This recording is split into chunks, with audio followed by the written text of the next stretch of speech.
for joining us and welcome to my sewing room. I think you will really enjoy the show we have for you today. The topic is shadow applique. What is shadow applique? Well, let me just show you. Shadow applique is one of the most beautiful techniques. This particular blue bow that makes a scalloped collar is shadow applique. I'll tell you a little secret if you won't tell. It's done all on the sewing machine. Very easy, very beautiful, and no one would ever believe that you had not spent hours working on this technique by hand. Here is another beautiful scallop going along the bottom of this skirt. Let me flip it up a little bit so you can see that it really is blue fabric that peeks through to the front to make this absolutely beautiful outfit. This is another shadow applique bow on this collar, on the point of this collar. And by the way, all of this lovely embroidery is done on the sewing machine, not by hand. Another very elegant version of shadow applique is this lovely bow, and all of this embroidery is also done on the sewing machine. But just don't tell anyone, because everyone will think that you have done lots of embroidery by hand when you get to be an expert at shadow applique. And since it's so easy, that might just be in the next few minutes that you will be an expert at shadow applique. Here is another very beautiful collar, the lovely blue border, the pink flowers, little green leaves on this pretty round portrait collar, and on the skirt. It is absolutely just as pretty as the collar. More beautiful shadow applique along the bottom of the skirt. It is so easy to do. You can see the blue just peeks through, showing through the white fabric. Even ladies like to wear shadow applique. This lovely round collar features, it looks like dogwood, pink dogwood, around the collar with the pretty leaves and the little yellow centers in the center of the flowers. What an elegant way for a lady to look. I have one more beautiful lady's blouse done in shadow applique. Remember, it's so easy, but no one will ever believe you. This beautiful shadow applique has robin's egg blue peeking through, little pink centers on the flowers. Isn't that a pretty lady's blouse? One more application for shadow applique is on this little Liberty of London print dress with the linen collar and the little pansies on this pretty linen collar. I've told you how easy this technique is. Now I'm going to take you over to the sewing boards and show you how easy it is to make beautiful shadow applique.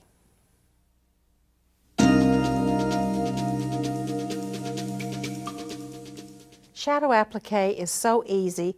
Listen, here is all there is to doing shadow applique. First, I trace off the heart, in this case, or any design you want to, onto my base fabric, which is my dress or my blouse or my quilt or whatever. Then I choose a brightly colored piece of fabric to peek through. In other words, a big hunk of fabric larger than the heart that I'm going to sew. Okay, I put the big hunk of fabric, in other words, this big piece of pink fabric, right underneath the heart I have drawn right here, and I tiny zigzag all the way around that design. Then, I bet you can already guess what comes next. I come back to the back of this fabric, trim away the excess of pink, and then that's what makes shadow applique. Can you see that this is plain fabric with pink showing through? Once again, that used to be a big hunk of pink fabric behind there. Zigzag it on and trim it away. Now that is all there is to making shadow applique. We have designed this absolutely wonderful quilt for this series, and of course that means just for you. It's a memorabilia quilt. Let me show you a couple of the squares done in shadow applique. Now this one, just since I did this for my daughter Joanna, this one says, God gave us Joanna, February 23rd, 1976. Then the rest of the shadow applique quilt records, significant events. Her first word, and there's a cute little shadow applique baby, and I've machine stitched in the date. Here's the square for baptism, and then here's the square for first party, and there's a funny little baby sitting there with a birthday cake in front of him, all done in shadow applique. First step, first recital. Let's see how easy it is to do shadow applique. I have invited a very special guest to be on the show today. This is Louise Baird, who is applique and machine arts consultant for So Beautiful magazine. Welcome to the show, Louise. Thanks, Martha. I'm glad to be here. Like Martha said, the shadow applique is really very easy to do. When you start with your base fabric, your dress or your blouse or whatever, you need to start with a relatively sheer fabric so that the applique fabric will show through. First, you trace your design onto the fabric with a water-soluble pen. Here I've used something darker so that you can see better. Then you need to decide the different colors of fabric that you'll use for the applique. Here are the colors that I've decided to use, and you can see how bright they are. But if you place them between two layers of the fabric, it changes a good bit. By placing them here, then you can decide what colors of thread to use. Most of the time, I like my applique to show and not my threads, so I try to blend the threads into what I'm working with. Okay, the first thing you do is you stitch around your first area to be applique. Most of the time you will work from foreground to background, which is opposite from regular embroidery. Here I used a contrasting color thread to do this. After you stitch your first block of fabric, you would turn it over and trim your excess fabric. Trim close to the stitching without cutting your stitches. Then you can see on this square I have trimmed completely around. If there are any detail lines, you can stitch that at the same time. On this sample, I have stitched my next piece and already trimmed it. In this block, I have used the brown for the book area. I've stitched a little bit of it in red so that you can see, and now I'll continue stitching. Now when you stitch for shadow applique, even though I've already stitched the white down with the green, you need to stitch the next with your next color thread right next to. Basically your stitches will butt up against each other when you are stitching shadow applique. And you would go again completely around the design. And after you've finished, you just trim away your excess fabric from behind, just like we've done before. And you can see how simple it is. Now, Louise, what kind of a stitch did you use? You use a narrow zigzag stitch, not a satin stitch. In regular applique, you want it very close. In shadow applique, you use a short, open zigzag, about a 1 width and a 1 length. After you have finished and you place your background on behind your applique, it will show up even more. And you just layer it, one row. If you're doing something reasonably intricate, you put one row and then trim it away and then the next row. Is that an applique foot you have on there? Yes, this is an open toe applique foot, and I generally like to use an open toe applique foot because I can see. The open toe means that it's open. I like it. Louise, thank you so much for being here to share your shadow applique tricks. Thank you, Martha. We have another really cute little dress which has shadow applique to share with you, showing you a little bit about how to put shadow applique on a collar. This little collar is absolutely wonderful. I've traced it up there. I guess I'd like to show you the dress first. Do you see these little fish that are swimming around under the ocean?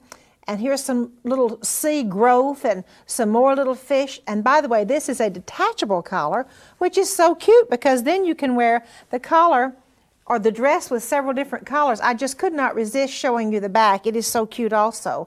More fish and more little plant life that grow under the sea are once again on the back of this little collar.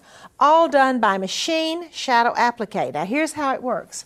Trace off all of the little animals, in this case fish, that I'm going to put on the collar. Then, if you'll come over here, I have then traced it off onto the actual collar, which is batiste. You see there's some fish and some growth and another little fish swimming along at the top of the collar. Now I'm ready to do the shadow applique one step at a time. I have green under, stuff growing underneath the ocean. I wish I knew what that was, but I don't. But anyway, I'm going to stitch this green part first. So what do? I put a big hunk of green fabric behind the area where this plant life is growing, and I go to the front and in a green thread, tiny zigzag all the way around the applique. Then, in order to get rid of this big hunk of green fabric which was behind here, I go to the back and very carefully trim away all of the excess fabric, and that leaves just the green plant life showing. Now let's come over here and see the second step. All right, in this case, I have this fabric, which is kind of a speckledy fabric, which will be the fish. So I put a big, and by the way, I've already done the fish's fins right here. So I put the speckled fabric behind there, come back in, and tiny zigzag all the way around the fish and put in his little mouth and his little eyes. Then after zigzagging, I go back and trim away the excess fabric from the back. Let me pull this back and show you. You see, this is what it looks like after those green things that grow in the sea are here. That's what it looks like after it is trimmed. Now, let me pull this collar up one more time. Do you see? I worked one piece at a time.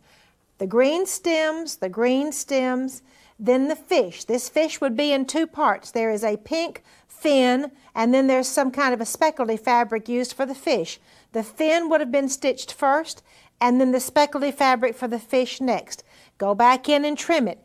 Each time I do one step, I then go back and trim it away, and it looks like you spent hours working on something, and really, it's really easy and really fast, and all done by machine. Next, we have a shadow applique quilt square for you.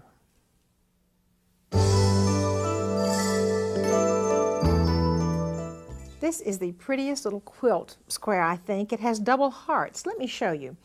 It has double hearts done in the shadow applique, and there is a perfectly beautiful shadow applique border that goes all the way around. This is a white quilt block, and we use blue fabric for the under fabric. This is the way this started. Okay, I have my white quilt block, and then I have the blue fabric. So I put the blue fabric underneath, and I begin to stitch where these lines are. And I stitch zigzag all the way around these lines, zigzag all the way around the outside to make that pretty border, zig and zag and zig and zag, and then turn it over and trim away. And by the way, if you're confused about what part to trim away in something like this quilt square, you can just simply go in here and mark which parts are to be cut away. Anyway, zigzag all around the hearts, zigzag all around the outside, and then turn it to the back and trim away the appropriate edge. That is all there is to making this double heart quilt square. Next, I have a little doll friend who even has a shadow applique dress to share with you.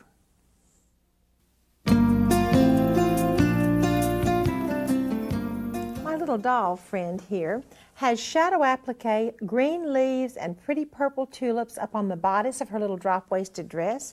Then I'm going to go down to the skirt. And all around the skirt, she has the sweetest little pink tulip, pinky lavender actually, tulip, and with green leaves around it. This goes all the way around the skirt. Let me turn it up to show you that here is the brightly colored fabric that is underneath the skirt, and there it looks just much, much paler. All right, how does this actually work? Here is my little doll's bodice. I have traced it off on a piece of fabric, the whole bodice.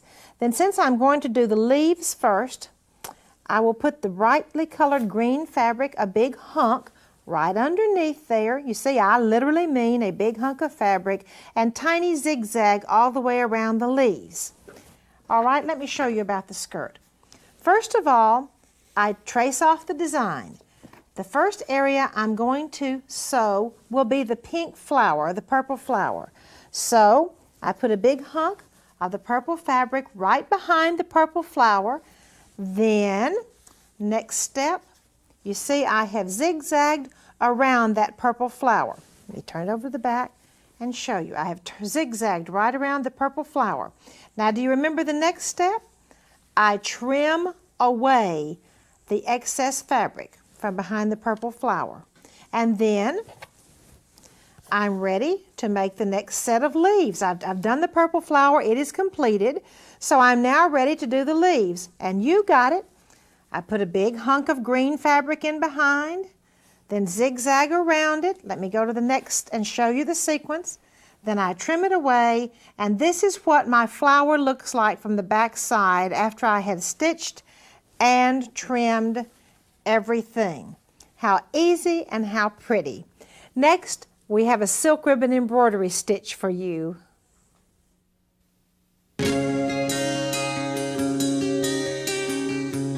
I am very pleased to have as my guest today Kathy Brower. Kathy is the embroidery editor of So Beautiful magazine. Welcome to the show, Kathy. Thank you, Martha. Today I'm going to teach you how to do the curved whip stitch. This stitch isn't as easy as the other ones, but once you get to do it, you'll get the hang of it. It's a great filler stitch. Sometimes I really don't know what to call this as far as a flower goes. It can be wisteria, it can be a hyacinth, it could be grapes, it could be a vine, anything you want it to be. But if you want to just fill in a gap in a floral spray, it's a great stitch to use. Let me show you this pillow that we've done that has so many different examples of silk ribbon flowers. Here I have an example of the curved whip stitch done in rows, and it's kind of stacked like bricks, and this is to formulate wisteria. Here I've done just a little spray. I wouldn't even know what to call that flower. I'm not really a garden expert, but anyway, I have them all over in just different areas. Here I've done it in a vine. So let me go right to showing you how to do this.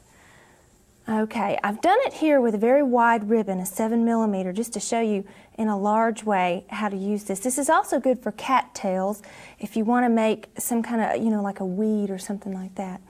You start off making a straight stitch.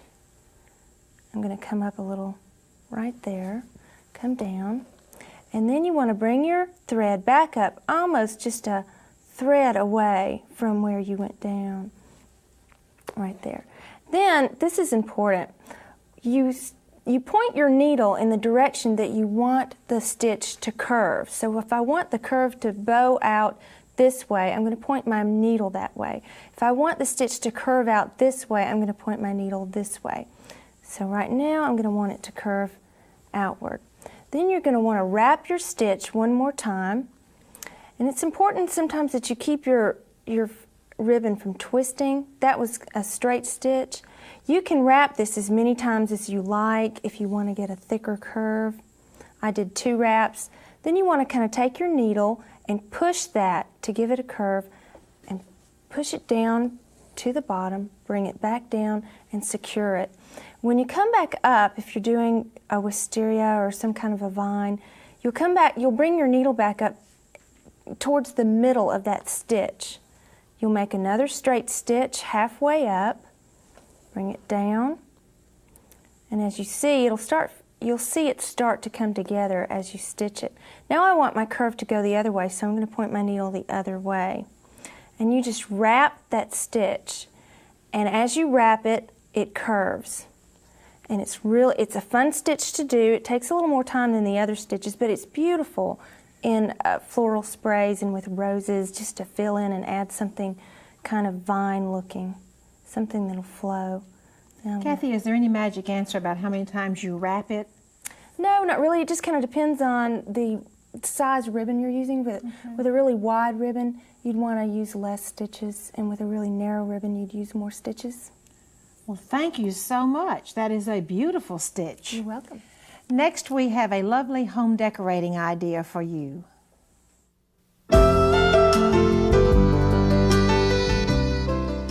This sweet little pillow has several different techniques on it. Of course, the main one is shadow applique. Looking at the pillow, I have a shadow applique border which goes all the way around the edge, a bright blue fabric stitched in blue. Then, this is something real interesting, I think. This is weaving lace tape. And do you see how the woven lace tape here has been shaped a little bit like shaping lace? And then I have shadow applique leaves and shadow applique flowers. And then the lace tape has been cascaded all around to make the little top of the basket. Now let's go underneath here and kind of see how this happens. Shaping and weaving the lace tape is really a little bit like using a fabric board. All right, I've loaded the lace tape in a needle here. This is gray lace tape. And I simply go over and under. Let's see if I can do that. As Kathy Brower says on television, of course you never can get it right. So I'm going to slip over and under to weave this lace tape. I have a nice fat needle here. And I slip it in, put it in place, and then I will weave until I get the whole basket woven. After I get the basket woven, this is one of the stabilizers that I can iron it down to stabilize it. So after I get the whole basket woven, I will iron it down. Now shadow applique, let's go here. Do you see how I shadow appliqued the blue on the back? I put the blue fabric, stitched all the way around my outside border, went back and then trimmed the blue fabric away, and then I have that pretty blue border. Over here, I have some green leaves I need to make. So what do? Put a big hunk of green fabric behind the leaves, go back and zigzag around them, and so forth and so on. I finish the basket on this little pillow. Next, I have a really cute craft idea for you, and a very easy one also.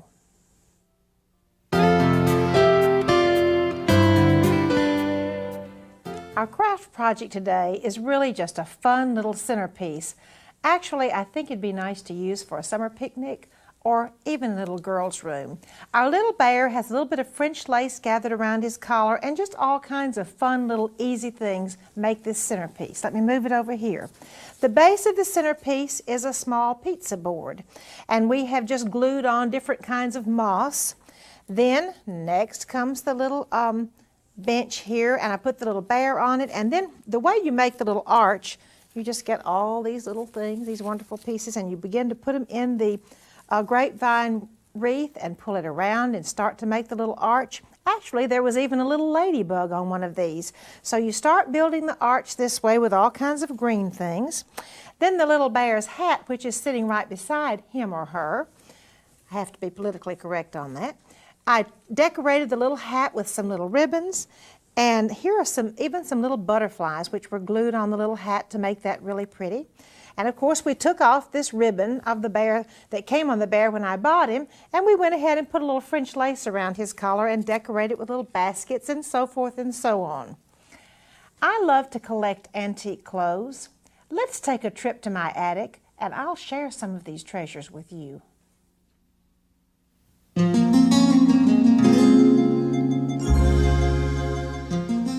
I bought this first little antique I'm going to share with you today in Massachusetts.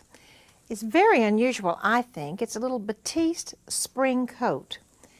The little motifs are absolutely beautiful. And you see the little motifs are on one shoulder, and then the little motifs are on the other shoulder of the little collar of this little coat. And by the way, the embroidery is all hand embroidery. The back of this little coat is just as pretty as the front, so I'll turn it around and let you see this really pretty collar. And do you see the little scallops that go around the edge? Those, of course, were all made by hand.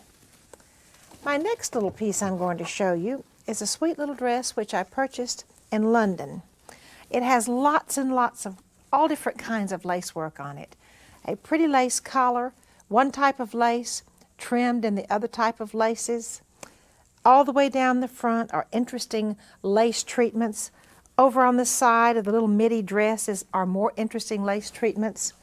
I'm going to turn this little dress around to the back to show you how pretty the back is also. You know, I've talked to you a little bit about around the turn of the century, the backs of the ladies' garments as well as the children's garments were really just as pretty as the front. Well, time is up. Thank you so much for joining me today in my sewing room, and I certainly hope to see you next time.